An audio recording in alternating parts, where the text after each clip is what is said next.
The signature event of the month-long initiative, The Big Read, featured author Dinaw Mengestu speaking to an engaged audience at Central Library on April 25th. His book, The Beautiful Things That Heaven Bears, was the focus of several community activities, including book discussions, food programs, and a documentary film showing highlighting the Ethiopian immigrant experience.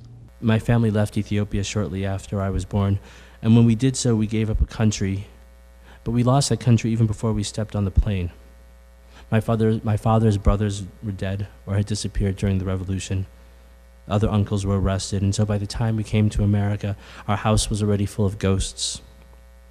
If our home phone in Peoria, Illinois rang late at night, it was oftentimes with the fear that another person had passed away.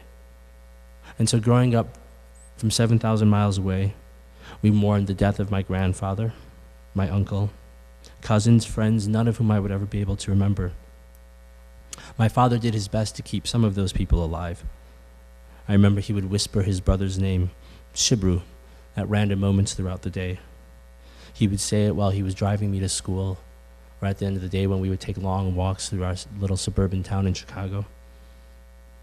I've often said that in the past I grew up in the shadow of a lost country, but I actually think it would be more accurate to say that I grew up in the shadow of a half-dozen names. Behind each name was an image, and behind each image was a story, not only of death but of life. Unfortunately, though, the dead can't speak, and in our house neither could the living. Our life in Ethiopia growing up in America existed strangely behind a veil and a wall of silence, and just slightly sometimes through the other side of that veil you could hear hints of the family and life that had once been ours. The Big Read is a program of the National Endowment for the Arts, in partnership with Arts Midwest, and is made possible with additional support from the Library Fund, a fund of the Indianapolis Foundation, the International Center, Crystal DeHaan Family Foundation, and Friends of the Library through gifts to the Indianapolis Public Library Foundation. We're joined by Ethiopian-American author Dinaw Mengestu, whose book, The Beautiful Things That Heaven Bears, has been read here in Indianapolis as part of the national reading campaign, The Big Read. The book describes the immigrant experience and what's called living between two worlds here in America. Dinaw, thank you for joining us and welcome to Indianapolis. My pleasure. Thank you for having me. What's been your reaction to having your book chosen for The Big Read?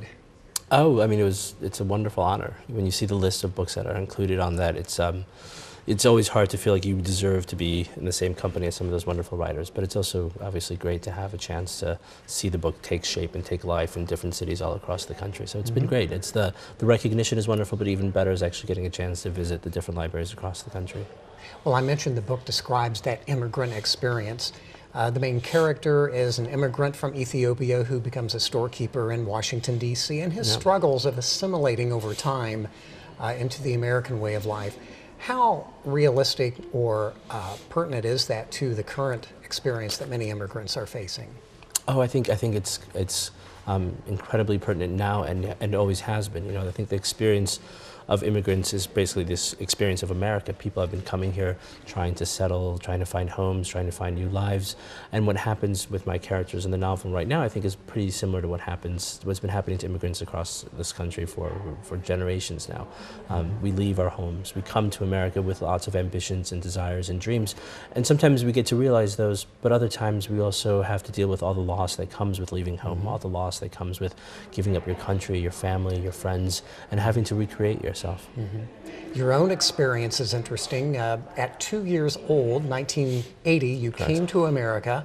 Your father had come here a couple of years before to escape the Ethiopian Revolution. How has your experience reflected that living between two worlds, so to speak, even though you've grown up primarily as an American? Yeah, no, I mean, I've grown up almost exclusively American. I came when I was really young. I was only 2 years old. I had very few memories of Ethiopia, or actually really no memories of Ethiopia. But I also think that the children of immigrants, we can inherit some of the things that our parents experienced. So I was very aware of the things that my parents had lost, the family members that were no longer there when we had dinner at night, the voices that you never got to actually hear because they passed away while we were living at home. So I don't know if I can necessarily claim that I had that sort of bifurcated reality that my characters do. But I think I grew up watching it really closely, and I grew up sort of seeing it in my parents, seeing it in their friends, seeing it in my family. And because you see it really closely, hopefully as a writer, you begin to figure out how you can translate that into your novels. Right. For a lot of your journalistic career, you've traveled to and written about situations in sub-Saharan Africa. What is the state of affairs now, especially in your native land of Ethiopia? You know, it's always politics in every country. It's always complicated, and some things are definitely moving in the right direction. The economy has been growing very strong. Poverty has definitely been reduced, but at the same time, there's always a desire for greater freedom. There's always a desire to have stronger institutions of democracy, and hopefully, the country is moving in that direction. You're speaking today for the Big Read signature event here at Central Library. For throughout the campaign, the strong immigrant community of Indianapolis has been very supportive and participated in many of the cultural activities. Have you been able to maintain contact with a lot of the Ethiopian communities throughout the country?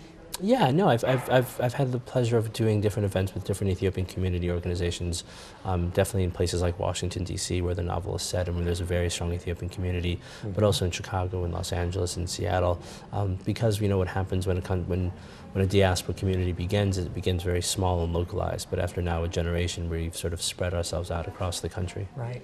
Your book has an interesting beginning story. It's titled The Beautiful Things That Heaven Bears, but its original title, as published in the UK, was not that. Tell us that story. Yeah, the original title when I finished writing the book was Children Over the Revolution, and that was the title that was in my head from long before I was finished with the novel. And when we were getting ready to publish it, my American publishers decided that perhaps that title sounded a little bit too political or too problematic, that we were perhaps going to risk losing some of the literary qualities of the novel. And so so we sat down, and unfortunately The Beautiful Things That Heaven Bears felt like a perfect title as well. Well, the book has achieved great status. It's named a New York Times notable book. It's been translated into 12 languages. Is there another story for you to tell, another book in the offing?